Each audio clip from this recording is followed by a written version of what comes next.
Le temps. On croit tous savoir ce que c'est. On le vit, on le mesure, on le redoute parfois. Mais au fond, est-ce que le temps existe vraiment? Ou est-ce juste une illusion?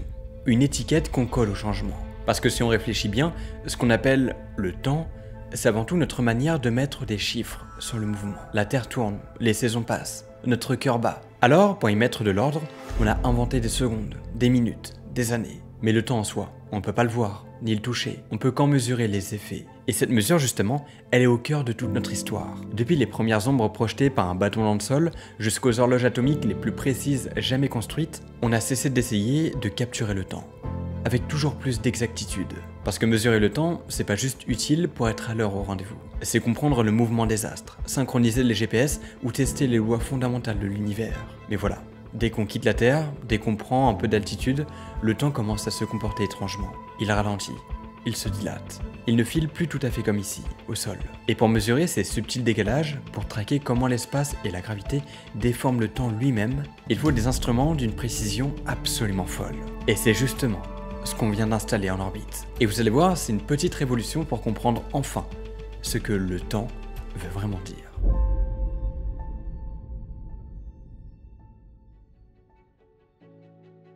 Bienvenue dans cette toute nouvelle vidéo. Cette fois-ci, j'ai décidé de la lier à une actualité très récente et hyper importante. Vous allez voir de quoi il s'agit juste après, mais c'est hyper intéressant. Juste avant, énorme dédicace à Estelle qui a rejoint la chaîne récemment. Vous êtes de plus en plus nombreux à rejoindre la chaîne comme Estelle, et pour ça, merci infiniment. Pour ceux qui ne savent pas, en cliquant sur le bouton rejoindre sur ma chaîne, vous pouvez bénéficier d'avantages exclusifs qui vous est réservé rien qu'à vous, comme par exemple voir les vidéos en avant-première, comme c'est le cas avec une vidéo de 1 heure sur la théorie des cordes, et ça soutient la chaîne énormément. Et autre chose, il y a quelque chose qui me fait bien rire, c'est que les moments où vous regardez le plus mes vidéos, c'est le soir, voire même la nuit. Toute la journée, je vois le nombre de vues sur ma chaîne assez constant. Par contre, vers 23h, minuit, 1h, 2h du matin, je vois il y a des pics. Alors je comprends pas. Est-ce que vous regardez mes vidéos en dormant? Je trouve ça dingue. Dites-moi d'ailleurs à quelle heure vous regardez cette vidéo-là. On va voir comme ça s'il y a vraiment des gens qui regardent mes vidéos la nuit. Ça n'a aucun sens. J'avais envie de faire cette statistique, je trouve ça très drôle. Et là, actuellement, là, il est quelle heure? Là, je tourne à 20h. Voilà. Après, s'il y en a qui vivent la nuit, sachez que je suis pareil. Vraiment, je fais des couchers à 5-6 heures du mat et je me lève après vers midi, 13, 14 heures. Et c'est pas parce que j'ai en boîte ou autre, c'est vraiment parce que je travaille la nuit, quoi. Et je trouve ça mieux parce qu'en fait, la nuit, vous allez pas parler à votre pote à 3 heures du mat, il est en train de dormir. Du coup, il y a aucune distraction possible et donc vous êtes forcément focus sur votre travail. Enfin bref, c'est pas du tout le sujet de la vidéo. En tout cas, cette vidéo, j'espère vraiment qu'elle va vous plaire. Si vous souhaitez être informé un peu de l'actualité de manière générale, de ce que vous pouvez voir dans le ciel ou de ce qui se passe dans l'univers, vous pouvez rejoindre mon canal Facebook ou Instagram qui s'appelle Les Épronautes et les liens d'invitation sont en description. Et sur ce, c'est parti.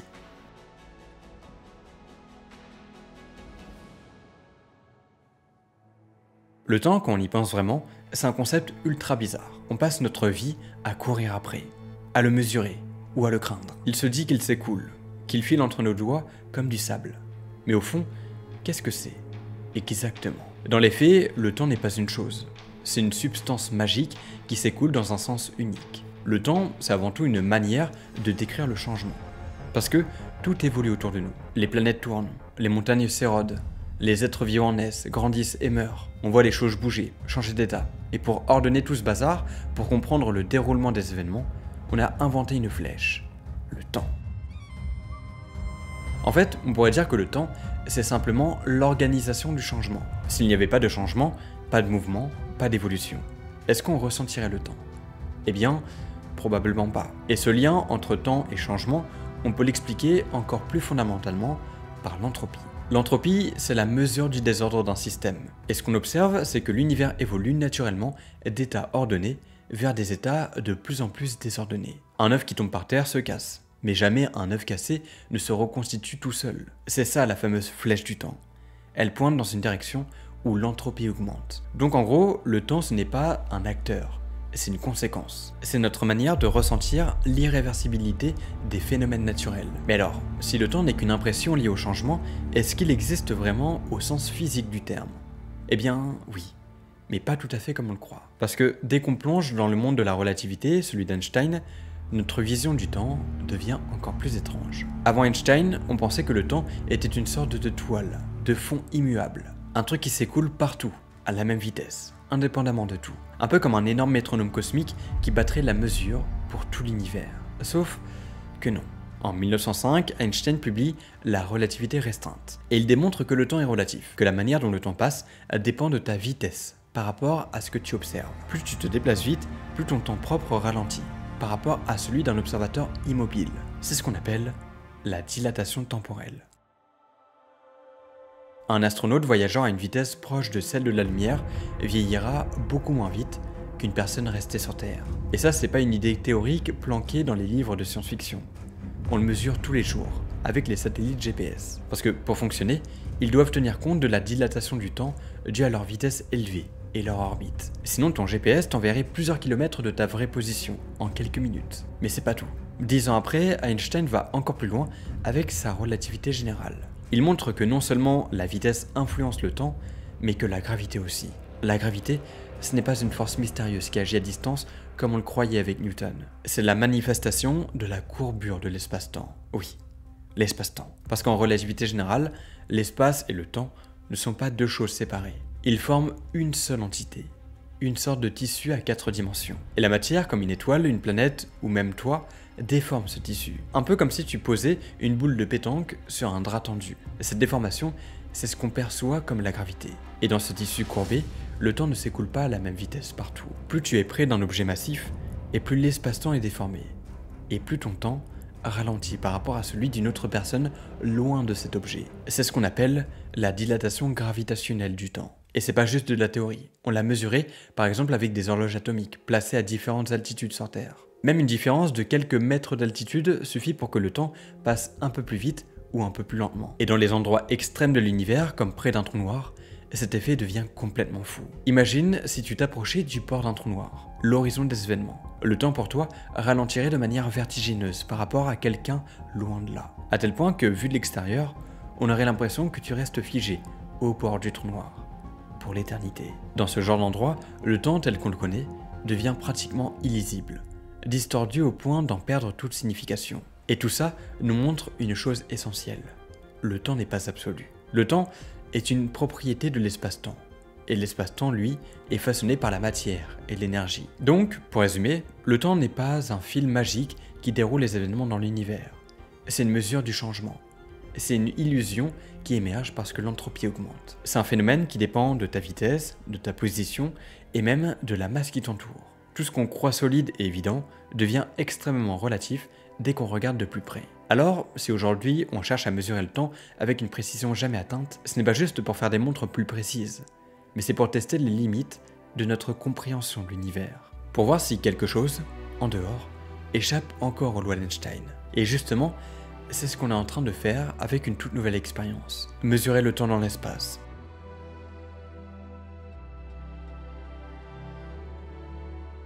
Alors maintenant que vous savez ce qu'est le temps et ce qu'il représente vraiment, on peut parler de cette nouvelle mission conjointe du CNES et de l'ESA. La mission ACES qui a pour l'élément principal l'horloge atomique Pharao. Pharao, ça veut dire projet d'horloge atomique par refroidissement d'atomes en orbite. Alors, le nom peut paraître un peu technique, mais ne vous inquiétez pas, je vais tout vous expliquer. Comme vous le savez maintenant, le temps il ne s'écoule pas de la même manière partout. Il change, selon la vitesse, selon la gravité et selon où on est dans l'univers. Et ça, c'est un sujet qui intrigue énormément les scientifiques. Alors pour mieux comprendre comment ce temps s'écoule entre guillemets, ils ont décidé d'envoyer quelque chose d'un peu plus spécial dans l'espace. Une horloge. Mais pas n'importe laquelle. Une horloge atomique. Bon, c'est quoi juste une horloge atomique? Eh bien c'est tout simplement l'outil le plus précis pour mesurer le temps. Elles existent depuis les années 1950. Et en 1967, on s'est même servi d'elle pour définir ce qu'était une seconde. Une seconde. Aujourd'hui, c'est quelque chose qu'on peut mesurer avec des atomes. Et pour être précis, une seconde, c'est la durée de 9 192 631 770 ondulations d'une vibration particulière de l'atome de césium. Plus de 9 milliards d'ondulations pointiques sur nos horloges. Et c'est d'ailleurs ces horloges atomiques-là qui définissent le temps atomique international. Un temps qui est fondé sur la définition même de la seconde, établie grâce aux horloges atomiques. Vous l'aurez peut-être compris, mais ces horloges sont indispensables de nos jours. Elles régissent tout un tas d'instruments et même les GPS. Mais alors, comment ça fonctionne réellement? Eh bien en fait, les horloges atomiques sont, comme leur nom l'indique, basées sur un système d'atomes. Un système qui utilise deux choses. D'abord, un signal électromagnétique comme un laser, et une collection d'atomes. Dans Pharaoh, on utilise des atomes de césium. Le principe est assez simple. Le laser va venir refroidir les atomes, ce qui va permettre de réduire leur vitesse. Pour l'horloge Pharaoh, le laser va venir refroidir des atomes à des températures proches du zéro absolu, soit moins 273 degrés Celsius. À cette température-là, les atomes bougent très lentement. De kilomètres par seconde, on passe à des vitesses de centimètres par seconde, voire quelques centaines de micromètres par seconde. Mais pourquoi les ralentir autant? Eh bien, plus les atomes bougent lentement, plus on peut mesurer leur comportement avec précision. Et ça, c'est la clé. En fait, on vient mesurer l'écart d'énergie entre deux niveaux dans l'atome. Un atome est composé de niveaux d'énergie bien séparés. Et c'est cet écart en énergie qui sert pour calibrer les horloges atomiques. Et comme tous les atomes ont les mêmes niveaux d'énergie, ça les rend universels. Ce qui veut dire que quel que soit l'endroit où cette horloge se trouve, qu'elle soit en Amérique, en Europe ou en Chine, elle donnera toujours le même temps. Et c'est justement pour ça que la mission Pharaoh est partie ce lundi 21 avril. Là-haut, un petit peu plus loin de l'influence de la gravité terrestre, cette horloge va pouvoir fonctionner dans des conditions idéales, avec un refroidissement laser ultra puissant et une précision encore jamais atteinte. Et le plus fou dans tout ça, c'est que c'est français. Mais depuis quand on se pose des questions sur le temps et son écoulement? Eh bien, les premières civilisations n'avaient pas vraiment une notion du temps comme nous, comme on l'entend aujourd'hui. Pour elles, le temps était essentiellement cyclique. Elle était liée aux saisons, aux phases de la lune, au lever ou au coucher des étoiles. En Égypte ou même en Chine, on observait déjà le ciel pour bâtir les premiers calendriers. On repérait les équinoxes, on suivait les cycles des astres pour construire des repères. Et peu à peu, l'humanité a cherché à aller plus loin. À ne plus seulement découper le temps en jours ou en mois, mais à le morceler en unités de plus en plus petites, pour gagner en précision. C'est comme ça que naissent les premières horloges solaires, puis les clepsydres, ces instruments qui utilisent l'écoulement de l'eau pour mesurer le passage du temps. Mais ces systèmes restent imprécis. Eh bien oui, parce qu'ils dépendent des conditions extérieures, comme du climat ou de la météo. Donc pendant des siècles, la mesure du temps reste approximative et locale. Dans les grandes villes, on règle souvent les horloges publiques en observant le passage d'une étoile particulière au zénith. Et ce n'est qu'au Moyen-Âge que l'on voit apparaître les premières horloges mécaniques en Europe. Elles sont massives, elles sonnent les heures dans les églises, mais elles marquent un tournant. Pour la première fois, on cherche à mécaniser le temps, à le découper avec des engrenages, des poids ou des pendules. Ce n'est plus seulement le ciel qui dicte son rythme, c'est la machine. Et plus les siècles passent, et plus ces horloges mécaniques se perfectionnent. On invente des systèmes d'échappement plus stables, des balanciers plus précis. Le temps devient peu à peu quelque chose que l'on peut dompter. Et cette quête de précision, elle se développe énormément avec la navigation maritime. Sur les océans, connaître l'heure exacte est une question de survie. Pour déterminer la longitude d'un navire en pleine mer, il faut connaître l'heure avec une précision absolue. Et ce besoin pousse les inventeurs à concevoir les premiers chronomètres de marine, capables de maintenir une heure stable pendant des semaines, malgré les secousses ou les variations de température. Ces instruments permettent de traverser l'Atlantique, de cartographier le monde ou de relier les continents. Mais jusqu'au XXe siècle, toutes ces horloges avaient un défaut fondamental. Elles dépendaient de phénomènes macroscopiques. Elles dépendaient des engrenages, des ressorts, des balanciers et des vibrations de cristaux. Elles étaient donc sensibles aux imperfections matérielles, aux déformations, aux changements de température. Aucune d'entre elles ne pouvait prétendre capturer le temps avec une stabilité ultime. Et donc, tout change avec l'arrivée de l'ère atomique. Dans les années 50, les scientifiques réussissent à construire les premières horloges atomiques. Des instruments qui n'utilisent plus de mécanismes visibles, mais qui s'appuient directement sur les propriétés fondamentales des atomes. Plus précisément, sur la fréquence incroyablement régulière à laquelle un électron passe d'un niveau d'énergie à un autre. Dans le cas du césium-133, cette fréquence atteint environ 9 milliards d'oscillations par seconde. Et c'est cette régularité qu'on utilise pour battre la mesure du temps.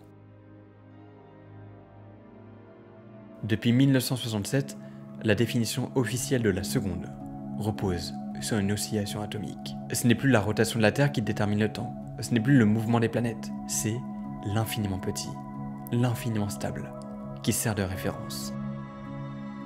C'est un changement énorme puisque, grâce aux horloges atomiques, l'humanité peut désormais synchroniser les communications à l'échelle de la planète, lancer des satellites GPS capables de localiser un point au mètre près. On peut ainsi tester les prédictions les plus fines de la relativité générale, détecter d'infimes variations de gravité. Mais il reste une question profonde. Est-ce que ces horloges atomiques mesurent réellement le temps? La réponse est plus subtile qu'il n'y paraît. Les horloges atomiques ne mesurent pas un fluide invisible appelé le temps. Elles comptabilisent les oscillations. Elles enregistrent des changements extrêmement réguliers dans le comportement des atomes. En d'autres termes, elles utilisent un phénomène stable pour construire notre échelle du temps. Mais elles ne capturent pas une substance mystérieuse qui coulerait dans l'univers. Elles ne font que suivre un rythme d'un changement qui est sensiblement le même. Le temps reste donc fondamentalement une manière d'organiser l'évolution, une façon de structurer le changement permanent du monde autour de nous. Et aujourd'hui, en embarquant des horloges atomiques toujours plus précises dans l'espace, comme Pharaoh sur la Station Spatiale Internationale, on cherche à repousser encore les limites de cette quête. Comprendre à quel point notre perception du temps est fiable, et jusqu'où elle peut fissurer sous l'effet du mouvement, de la gravité ou de la relativité. Alors bien sûr, cette mission n'est pas la première qui envoie des horloges dans l'espace. Déjà en 2019, la NASA va lancer une mission qui s'appelait DESAC, une petite horloge atomique à ion de mercure. Elle était 50 fois plus précise que les meilleures horloges de navigation de l'époque. Et son but était simple, tester une technologie de nouvelle génération pour guider les engins spatiaux vers des destinations lointaines. Pas juste en orbite autour de la Terre, mais bien plus loin, dans l'espace lointain. La mission s'est terminée en septembre 2021 et elle a été un succès total. Alors, pourquoi continuer à lancer des horloges? Eh bien parce qu'en fait, ces instruments sont incontournables. Les horloges dans l'espace nous permettent de capturer des mesures hyper précises et indispensables dans notre monde. Et les horloges atomiques, ce sont des références absolues du temps. Et ce temps ultra précis, on en a besoin partout. Dans les satellites GPS comme je l'ai dit, mais aussi dans les réseaux internet, dans les télécommunications et même pour détecter les tremblements de terre. Si on prend l'exemple des GPS, il est capable de nous localiser avec autant de précision grâce aux horloges atomiques embarquées dans les satellites. Et dans l'exploration spatiale, c'est encore plus crucial. Prenons par exemple la mission JUICE de l'ESA par exemple. Elle va explorer les lunes de Jupiter. Pour calculer les trajectoires, les orbites, les changements de cap, il faut une horloge ultra stable.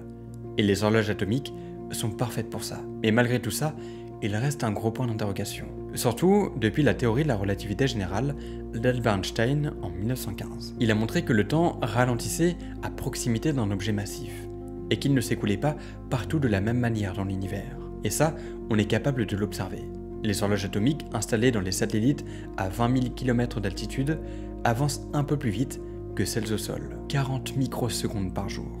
C'est infime, mais à l'échelle du GPS ou d'une trajectoire interplanétaire, ça fait toute la différence. Et c'est exactement pour ça qu'on a lancé une nouvelle horloge, encore plus précise, qui, les scientifiques l'espèrent, va nous permettre de mieux comprendre ces décalages temporels, ou au moins mieux les mesurer. Cette horloge Pharaoh va voler en étant accrochée à l'extérieur de l'ISS sur un balcon du module européen Columbus. Et à 400 km d'altitude, elle va tenter de faire quelque chose d'extraordinaire.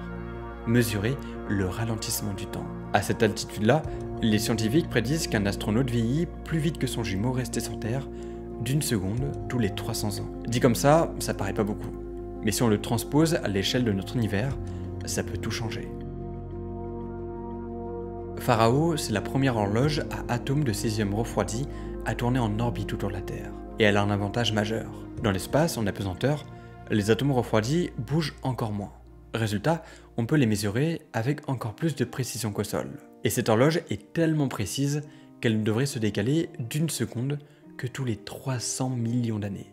Oui, 300 millions d'années. C'est une véritable prouesse technologique qui représente plus de 30 ans de travail pour les scientifiques. Et donc maintenant qu'elle est en orbite, son objectif est clair.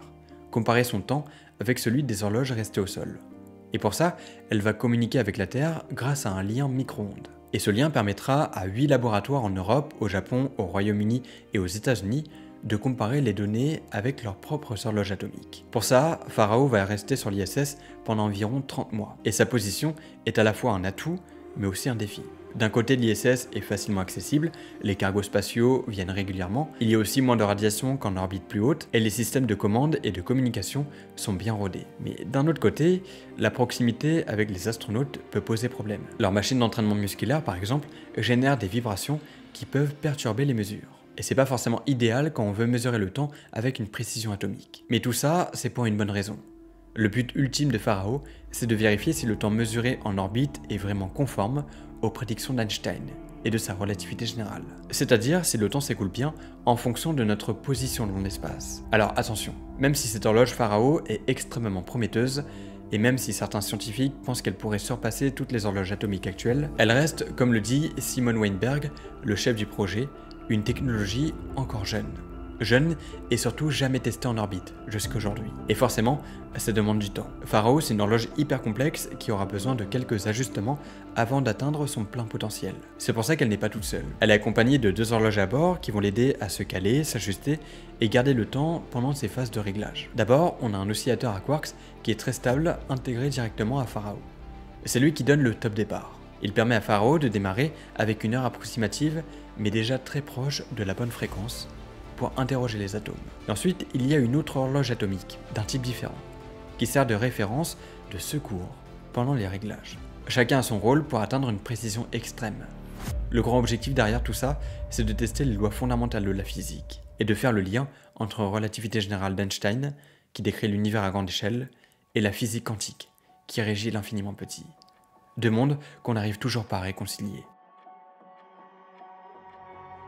Puis au-delà de la science pure, les horloges atomiques aujourd'hui, comme on l'a dit, sont devenues essentielles pour notre quotidien. GPS, télécommunications internet, infrastructures critiques, etc.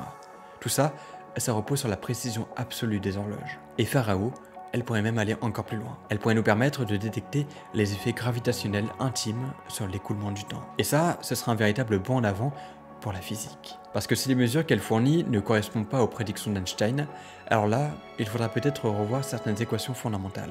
Pharaoh pourrait bien changer notre manière de comprendre le temps, la gravité et l'univers tout entier. Mais on en saura plus dans quelques mois, donc affaire à suivre évidemment. Et je vous ai un petit peu parlé de relativité générale et de mécanique quantique. Alors vous n'êtes pas sans savoir qu'on les cherche constamment à trouver une théorie qui puisse lier ces 2 théories-là, dans le but de comprendre tout notre univers. Et c'est par exemple le cas de la théorie des cordes. Une théorie incroyable et que j'adore, et j'en ai parlé pendant 1 heure pour faire un récap complet de cette théorie-là, juste ici. C'est une vidéo en avant-première qui est disponible que pour les membres pour le moment. Et sinon, je vous mets une autre vidéo ici qui pourrait aussi vous intéresser. J'espère infiniment que cette vidéo vous aura plu. N'oubliez pas de me dire à quelle heure vous avez vu cette vidéo, savoir si vous regardez vraiment mes vidéos la nuit ou pas. Sinon, c'était Zerolos. À bientôt.